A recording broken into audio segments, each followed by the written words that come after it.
जाके पति पत्नी को परिवार का भरण पोषण करें और बहुत दिक्कत है। भूख या क्या कपाल अपना भजन पूजा करें, लेकिन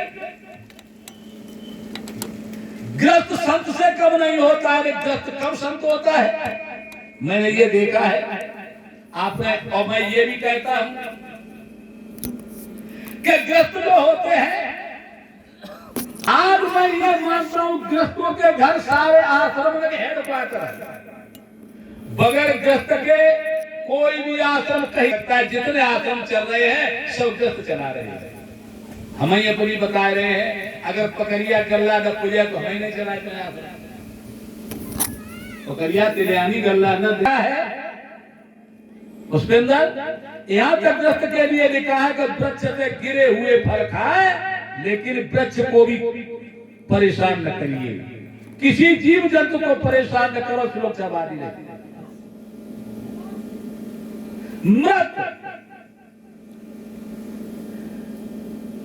अगर तुमने किसी के अन्याय करके धन को हड़ किया, किसी की चोरी करके धन खाया, या तुम खाना खाने के लिए गए और अपनी पत्नी से लड़ाई लड़ रहे हो कि मिर्च नहीं डाली, अदरक नहीं डाली, मसालो नहीं डालो, प्याज नहीं लाई, अचार नहीं लाई, ये मृत भोजन होता है। ऐसा मत करना। जैसा भोजन सन्मुख आ जाए उसी को स्वीकार करो। धर्म से जो धन हो, धर्म का अन्न हो, उसको ग्रहण करके परिवार को समाज में सही दे करके चलिए। अन्न को प्रणाम करिए, भोजन करिए। आपका अगर ऐसा नहीं कर रहे हो तो मृत भोजन होता है। अन्याय का भोजन, अधर्म का भोजन मृत भोजन होता है। घर में कलह हो रही है और तुम रोटी खा रहे, पत्नी को लठियाए रहे, माता पिता गाली दे रहे, ये मृत भोजन होता है। ऐसे कोई मतलब, इसको त्याग कीजिए। अमृत जैसा भोजन तुम्हारे सन्मुख आ जाए उसी को प्रणाम करके बड़े प्रेम से स्वीकार कर लो। वो आपको बगैर घी का भोजन बढ़िया खून बढ़ाएगा और बुद्धि तुम्हारी। खेती, आप खेती भी करिए, खेती करिए, अपने खेती में धर्म से धन कमाइए, लेकिन जनाई के पड़ोसी में चारों कमजोर बागो दो हाथ रोज घूम दे जाए, ऐसा मत करिए। खेती करिए, अपने खेत में धन कमाइए, अन्न कमाइए, भोजन करिए, धन कोई मतलब नहीं, खेती करिए। वाणिज्य व्यापार, आप बारिश से व्यापार भी करिए, लेकिन ऐसी व्यापार मत करिए कि सुपर खाद रहे, डीएपी को बारदाना लगा के और 18 दिन बेच रहे। ऐसा मत करिए, नुकसान हो रहा है। अपने फायदा का मूल्य निर्धारित करके आप व्यापार करते रहो, कोई दिक्कत नहीं। छल कपट झूठ को त्याग दिया। वाणिज्य व्यापार और अन्याय का परित्याग, सुरक्षावादी, मृत अमृत, खेती, वाणिज्य व्यापार, अन्याय का परित्याग, ये 6 काम को त्याग करके और तुम सतगुरु की बताई क्रिया के द्वारा सुबह शाम चिंतन करिए। संत की बराबर घर बैठे, लेकिन पैसे तुमने कई द्वारे भूकर कुत्ता मुर्गा तो रोटी नहीं जात, रोज संजा शराब पिए तो गाड़ी जाए बाय बगत ग्रस्त सबसे बड़ा ऐसा ग्रस्त जो है, अगर नियम का पालन करे तो ग्रस्त। तो इस क्रिया के द्वारा आप ग्रस्ती को भोगते जाइए, कोई बाहर जाने की जरूरत नहीं है, आप पूरे भक्त हैं।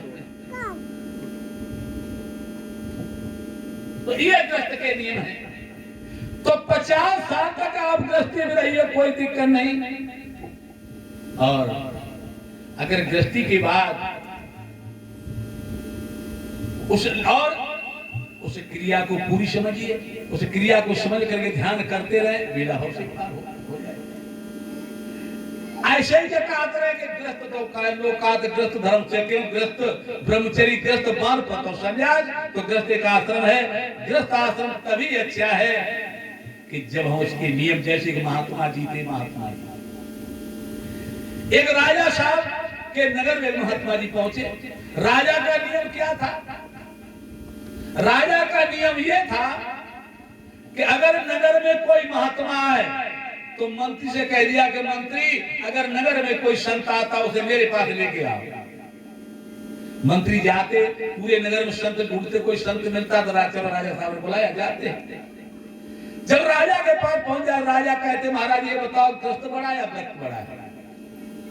ये बताओ ग्रस्त बड़ा या व्रत बड़ा है? तो अगर महाराज जी कहते ग्रस्त बड़ा है तो राजा कहते बताओ ग्रस्त बड़ा तो व्रत क्यों बने, गृहस्थी में। और अगर ये कह दिया कि व्रत बड़ा है तो ये कहा जब व्रत बड़ा तो गृहस्थी में आए क्यों दूसरी गांव।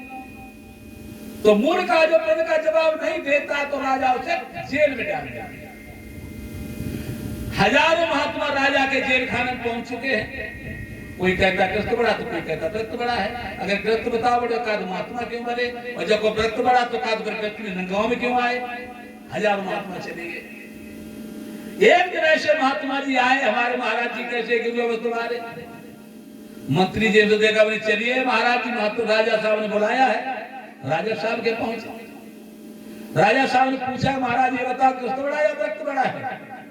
महाराज जी समझदार थे। महाराज जी ने कहा राजन इसका न्याय या जवाब आज नहीं दे पाऊंगा, इसके लिए मुझे 1 सप्ताह चाहिए। 1 सप्ताह में तुम्हारे भी प्रश्न का जवाब दूंगा।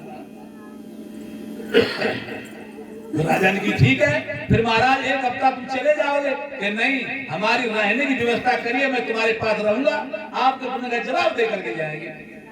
उन्होंने कहा ठीक है। राजा सावन महाराज जी की व्यवस्था करी, वहां पर रोक दिया, सेवादार कर दिए।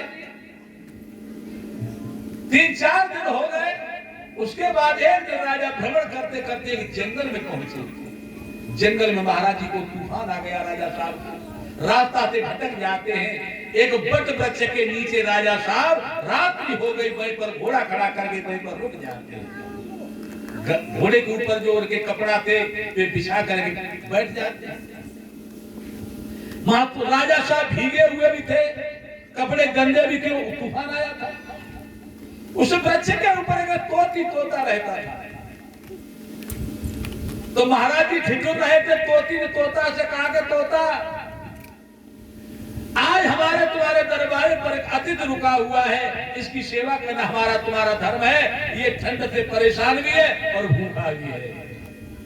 तो तोता ने कहा कि तोती में क्या व्यवस्था कर सकते हैं कि व्यवस्था तुम्हें बताएं। वो कोई खेत में पानी लगाया है किसान, वो लकड़ी से आग जला रहा है, और हम तुम दोनों उतर करके पत्ता एकत्रित करो और तुम जाके चोंच से दवाई जलती लकड़ी ले जा पे डाल दो। वही कार्य तोता तोती ने किया। पत्ता इकट्ठे किए और चोंच में लकड़ी जला दी, लाके डाल दी। जब आग जल जाती है राजा उठ करके अपने शरीर को सेकता है।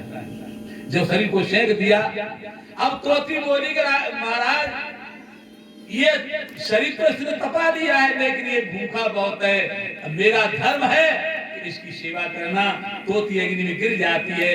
राजा ने उसे नुका करके भून के खा लिया। तोता ने मैंने विचार किया कि तोती तो मर गई, मैं भी जाते, राजा भी पेट भरा नहीं, तोता भी जल गया। दोनों को भून करके राजा साहब ने खा लिया। रात काटी सोए अपने नगर में चले जाते। राजा साहब के तोते के 3 दिन बीत गए। साथ महाराज जी ने कहा राजा को, महाराज जी को बुला के लाइए। राजा ने कहा मंत्री महाराज जी को लेकर के, महाराज बताइए तुम्हारा हफ्ता पूरा हो गया, ग्रस्त बड़ा है व्रत।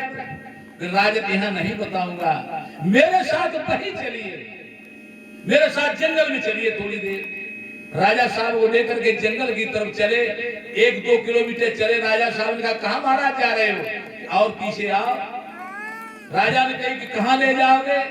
राजा लौटे, मन करो महाराज जी थोड़े शरीर तक करने। राजा भुजा पकड़ के चले गए। महाराज कहाँ ले चलोगे। अब डर के मारे राजा कह भी नहीं रहे कि उसी वृक्ष के नीचे चलिए जहां पर परसों तूने रात बिताई थी, जहां तूने रात बिताई थी वहीं पर चलिए। वहां पर जाते हैं तो कहा कि यही रात तूने काटी थी। हमारा यही रात काटी थी। तूने ये बता कुछ खाया था कि हाँ, कि तोता तोती को भून करके खा लिया था। तो राख में हाथ डाल।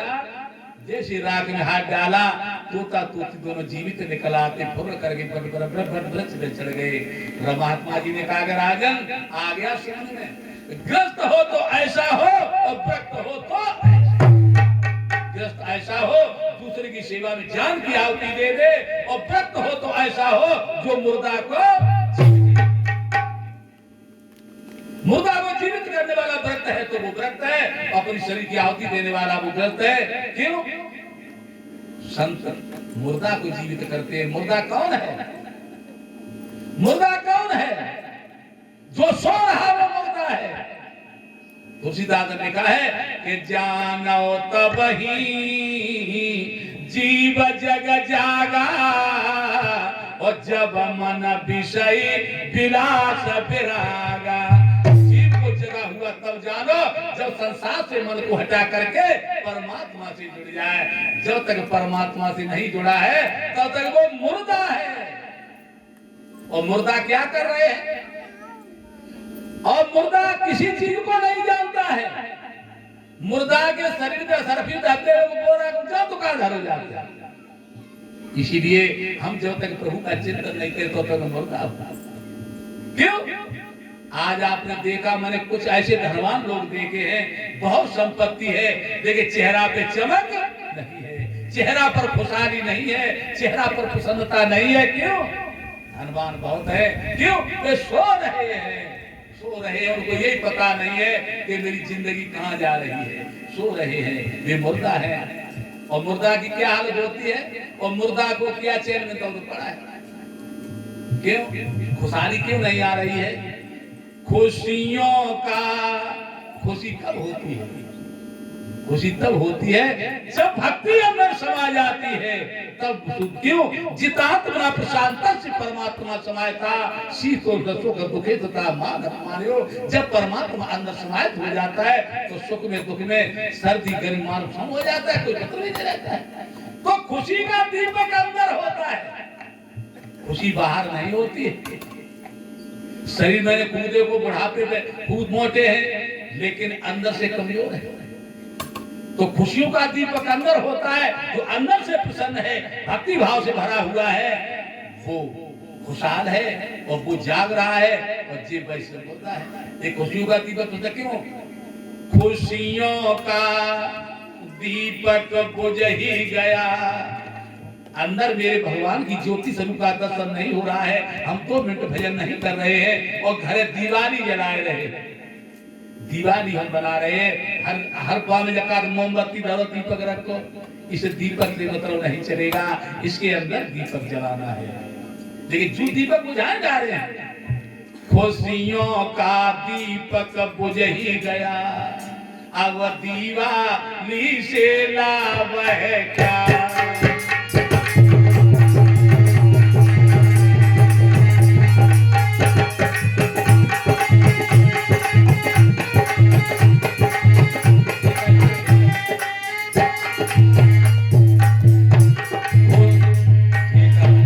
खुशियों का दीपक बुझ ही गया, अब दीवाली से लाभ है क्या। गुलजार बगीचा उजड़ गया, अब रखवारी से लाभ है क्या।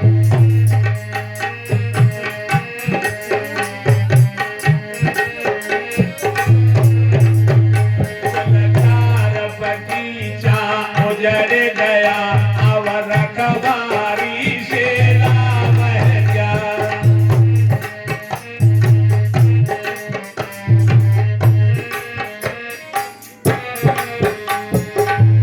खुशियों का दीपक अंदर था, वो बुझा पड़ा है। और घरे दीवाली से क्या मतलब है? खुशियों का दीपक बुझ ही गया, दीवाली से लाभ क्या। और ये गुलजार बगीचा उजड़ गया और रखवारी से हमारी जिंदगी साहब ऐसे चली गई। और जयपुर रखाओ, सेंट लगाओ, मलमल के पहरो, धो जा, शाम से कोई मतलब नहीं। गुलजार बगीचा उजड़ गया और रखवारी से लाभ। क्यों? हो माया के भंडार भरे, सम्राट हो तीनों लोगों का।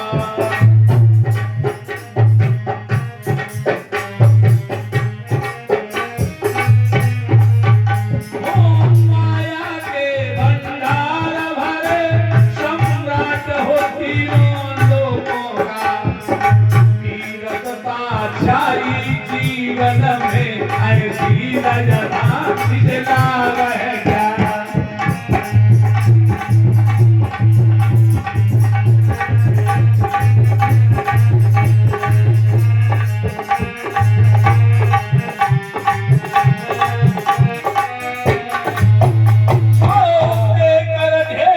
मोतियों का और गुलाम तुझे बनाएगा। लाठी में पतझड़ पेड़ कर ऐसे माली से गावह ज्ञान।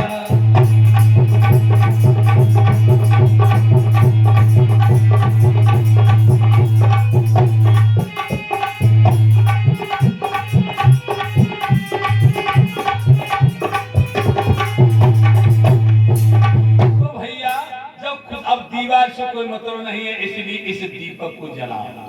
जब तक ये दीपक नहीं जलेगा तब तक हम मुर्दा है। तो जो मुर्दा में जान डाल देते हैं वो संतों का काम है, और दूसरों के परोपकार में अपनी जान की आज्ञा दे देते हैं।